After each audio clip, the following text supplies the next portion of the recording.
ఉన్నారా దీంట్లో? పోలీసులు ఏమంటున్నారు అంటే, నేను మాట్లాడతాం, మండల నాయకులతో మాట్లాడతాము, నష్టపరిహారం కట్టిస్తాము, మాకు లాండ్ ఆర్డర్ ప్రాబ్లం ఉంది, మీ ఊరు నుంచే బాగా ప్రెషర్ ఉంది అని ఈ విధంగా మాట్లాడుకుంటూ వస్తున్నారు. ఒక అధికారి, ఒక పోలీసు వ్యవస్థ ఈ మండల నాయకులతో మాట్లాడతామని చెంచాలాగా పనిచేస్తున్నారు వాళ్ళకు. ఎలక్షన్స్ రోజు చిన్న గొడవ అయితే నా మీద ఎమ్మడే కేసు చేసి పారేశారు.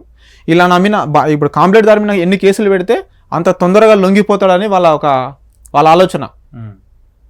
ఒక సిఐ స్వయంగా పిలిపించుకొని, కొల్లాపూర్కి పిలిపించుకొని, ఎస్పీ సార్ మీకు స్వయంగా చెప్పమని చెప్పారని చెప్పి, మేము నిందితులను అరెస్ట్ చేస్తున్నామని చెప్పి మా ఊరు ఒక 6 మందిని పోతే అందరి ముందర చెప్పి ఇప్పుడు మాట దారుస్తున్నాడు సిఐ. వాళ్ళెంతసేపు నా అధికారం అడ్డం పెట్టుకొని ఏమన్నా చేస్తే వీళ్ళు లొంగుతారని వాళ్ళ ఆలోచనలో ఉన్నారు సార్. మేము లొంగే ప్రసక్తి లేదు. హత్య చేసిన నిందితులను జైలుకు చట్టపరంగా శిక్షించే వరకు మేము పోరాడుతూనే ఉంటాం. జూపల్లి కృష్ణారావుడికి ఇదే డిమాండ్ చేస్తున్నాం. ఆ రోజు మాట ఇచ్చిండు, చట్టపరంగా చర్యలు తీసుకుంటామని. ఈరోజు ఎందుకు మాట తప్పుతున్నాడు? ఎవరు ప్రలోభం ఉంది? అదొకటి మాకు కావాలి సార్. ఇప్పుడు మీరు ఏం డిమాండ్ చేస్తారు? మేము ఒకటే డిమాండ్ చేస్తున్నాం. ఆ రోజు ఇచ్చిన మాట ప్రకారం నిలబడి ఓన్లీ మా అన్నను హత్య చేసిన నిందితులను మాత్రమే చట్టపరంగా శిక్షించాలని మేము కోరుతున్నాం. లేనిపోని ఆరోపణలు చేసి అందరినీ శిక్షించాలని కోరతలేం. మీరు ఇదే స్టూడియో ద్వారా తీసుకొచ్చండి, దేదినేనిపల్లి గ్రామానికి రండి, ఊర్లో ప్రతి ఇల్లుకి గడప గడపకి అడగండి, ఏం జరిగిందో తెలుస్తుంది. ఇంతవరకు ఏ నాయకుడు అడగలే, ఇప్పటివరకు ఏ రోజు అడగలే. ఎంతసేపు ఉన్న ఆ కింద జూపల్లి కృష్ణారావు కింద ఉన్న నీరంజన్ పిఏ ఆయన ఏం చెప్తే అది డబ్బులు తీసుకొని అత్యావసర నిందితులు కృష్ణారావు ఇంటికి వచ్చారు. అది ఎవరి ప్రారంభం? నీరంజన్ చేస్తుంది మొత్తం. నీరంజన్ పాత్ర లేనిది ఏంది జరగదు ఆడ. వాళ్ళ తమ్ముడిని కృష్ణారావు పిఏ నాయనపల్లి, అక్కడే మా ఉమ్మడి గ్రామ పంచాయతీ. వాళ్ళ తమ్ముళ్ళు చేసే అరాచకాలకు ఆలయ కమిటీ చైర్మన్ సీన్ ఉంటాడు.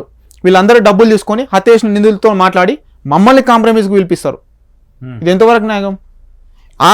ఆ రోజు జరిగిన హత్యకు శిక్ష పడనందుకే ఈ హత్యలు జరుగుతున్నాయి. ఆ రోజే నిజంగా హత్య చేసిన నిందితులకు శిక్ష పడింటే కొల్లాపూర్ ఇంత నెత్తుడు రాజకీయం అయ్యేది కాదు. ఎవరైనా హత్య చేస్తే జైలు కోతాం, చట్టపరంగా చర్యలు తీసుకుంటామంటే భయపడి వారి పని వాళ్ళు చేసుకుంటారు. ఆ రోజు అయితే విచ్చలవిడిగా వదిలేసారో ఇప్పుడు ఇంకా కొనసాగుతూనే ఉండే. భవిష్యత్తులో కూడా నాకు ప్రాణహాని ఉంది. ఎందుకంటే ఇప్పుడు మేము వచ్చి మాట్లాడుతున్నాం, ఎదుర్కొంటున్నాం కాబట్టి వీడు లేకపోతే మన అడ్డంకులు ఉండవు కానీ ఒక ఆలోచనతోనో ఇప్పుడు ఉన్నారు వాళ్ళు. నా పైన కూడా ఇప్పుడు నన్ను కొట్టడానికి వచ్చారు. పోలీసు వాళ్ళు డైరెక్ట్ దురుసుగా ప్రవర్తిస్తున్నారు. సంబంధం లేని ఎస్ఐ పొద్దుగాలేసే స్టేషన్కి మేము ఇస్తే కంప్లైంట్ వాళ్ళు తీసుకోరు. వాళ్ళు ఇచ్చిన కంప్లైంట్ మాత్రం ఇమ్మీడియట్ యాక్షన్ ఉంటుంది. ఎవ్రీ సెకండ్లో యాక్షన్ ఉంటుంది. ఎమ్మడే ఫోన్ చేస్తాను, నిన్న కేసు అయిందని.